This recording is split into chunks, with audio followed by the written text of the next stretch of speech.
ये sole proprietorship का सम है और इसमें ट्रेडिंग और पीएनएल अकाउंट बैलेंस शीट बनानी है।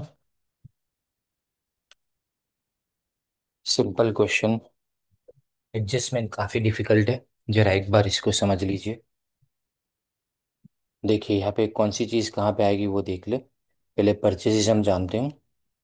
वो ट्रेडिंग अकाउंट में capital liability side computer asset है। कैश एट बैंक है, कैश इन दोनों असेट में आएगा।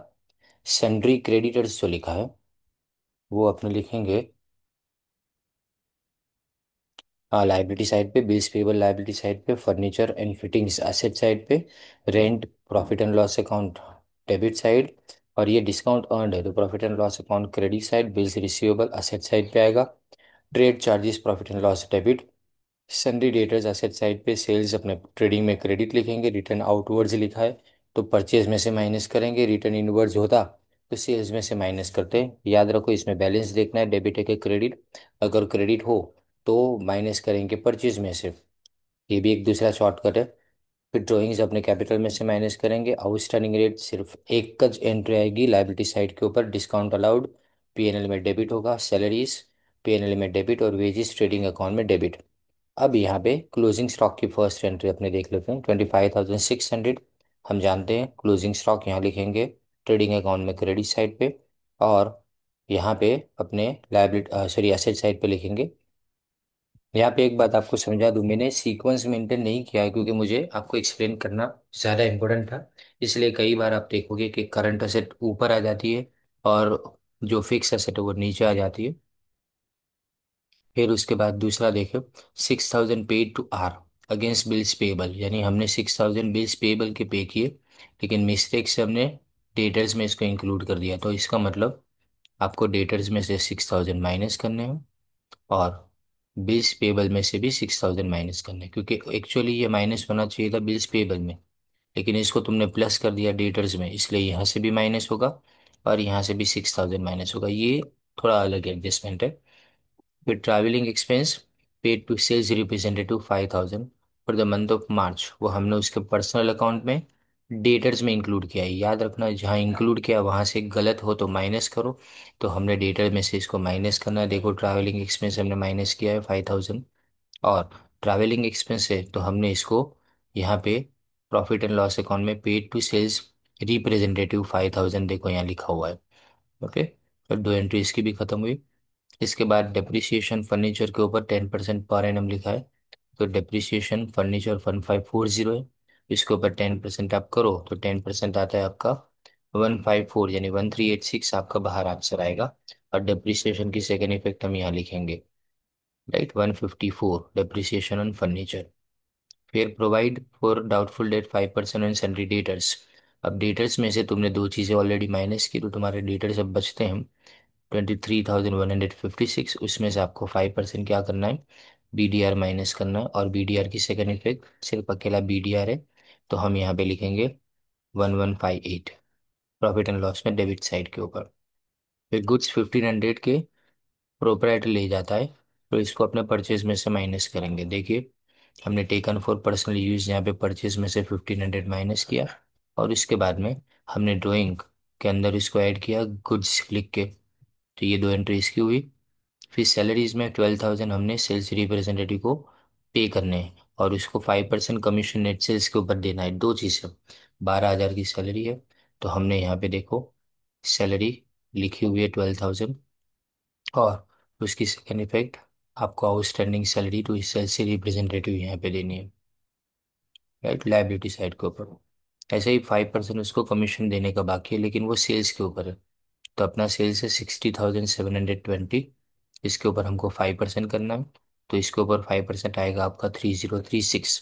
और ये आउटस्टैंडिंग है इसलिए इसकी एंट्री भी कहाँ पे लिखेंगे अपने, यहाँ पे outstanding commission on sales liability side के ऊपर, राइट। और इसके बाद 1,200 स्टेशनरी चार्जेस के बाकी है।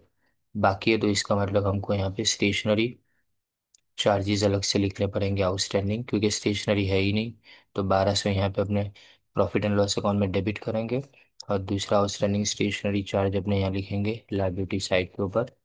Then after purchase including opening stock 7,000 cost price, तो हमको करना कुछ नहीं है, परचेज में से माइनस करेंगे और उसके बाद में यहाँ पे अपने अलग से लिख देंगे ऊपर, यानी नीचे माइनस करके ऊपर आपको ओपनिंग स्टॉक लिख देना है, सिर्फ अलग करना है। और सेल्स रिप्रेजेंटेटिव को 5% नेट प्रॉफिट के ऊपर कमीशन देना है, लेकिन ये क्वेश्चन के अंदर नेट प्रॉफिट आता ही नहीं है, तो इस एडजस्टमेंट का कोई मतलब नहीं है। अब बाकी सारी चीज़ों को लिखने के बाद आपने देखना है 86,320, इसका टोटल आपका जीपी आता है 25,172। अब अगर माइनस करोगे तो आपका नेट लॉस आएगा 6156। ये 6156 को हमने बैलेंस शीट में लिखा, तो बैलेंस शीट में इसको माइनस किया तो 47,144 आया ये, और टोटल 80,920 दोनों साइड का मैच हो जाता है। ये सम कंप्लीट हुआ। एक और क्वेश्चन है सोल प्रोप्राइटरशिप का, इसमें भी आपको मैं सिर्फ एडजस्टमेंट बताऊंगा। कौन सी चीज़ कहाँ पे आएगी वो लिख देंगे पहले।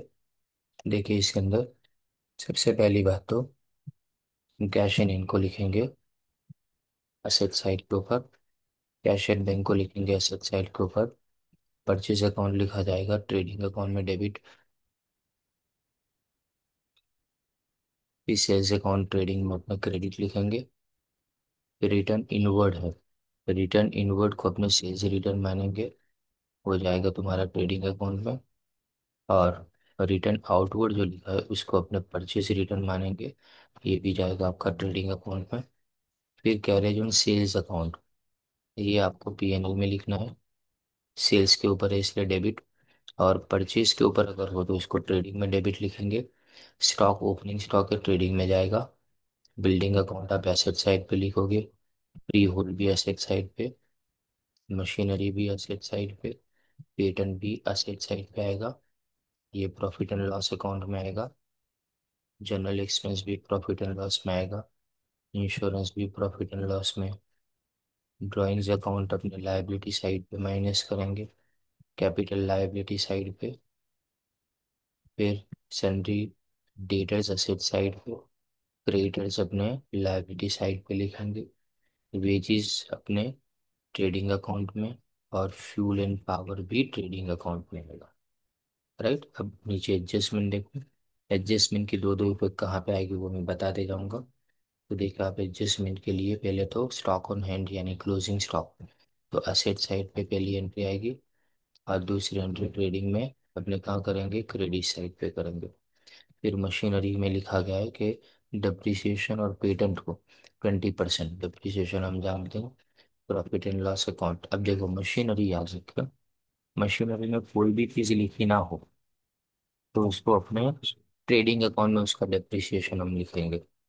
राइट, ऑफिस लिखा हो तो ही उसका डिप्रिसिएशन अपने पीएनएल में लिखेंगे।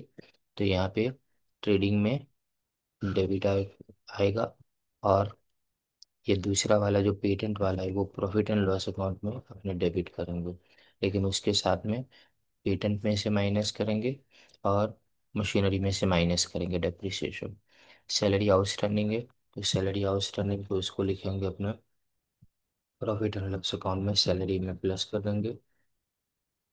राइट, और दूसरा अपने लायबिलिटी साइड के ऊपर उसकी एंट्री दूसरी आउटस्टैंडिंग सैलरी की करेंगे। फिर 170 का इंश्योरेंस प्रीमियम 31 सितंबर तक, एक्चुअली 31 होती ही नहीं है, 30 सितंबर तक का अपने इंटरेस्ट प्रीमियम पे किया है, तो इसका मतलब 6 महीने का एडवांस में पे किया है, तो 6 महीने 170 का यानी 85 रुपीज़ आएगा।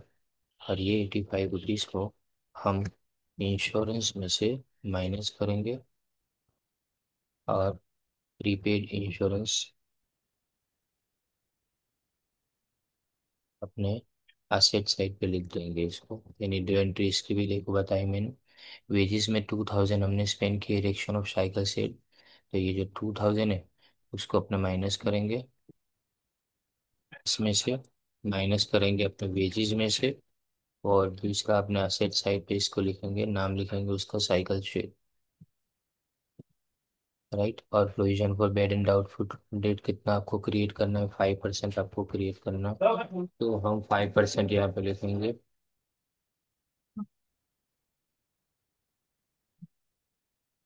राइट, तो 5% हमको बेड डेट रिजर्व क्रिएट करना है, तो 5% बेड डेट रिजर्व अपने डिटेल्स के ऊपर आएगा, और डेटर्स हमारे हैं 14,500।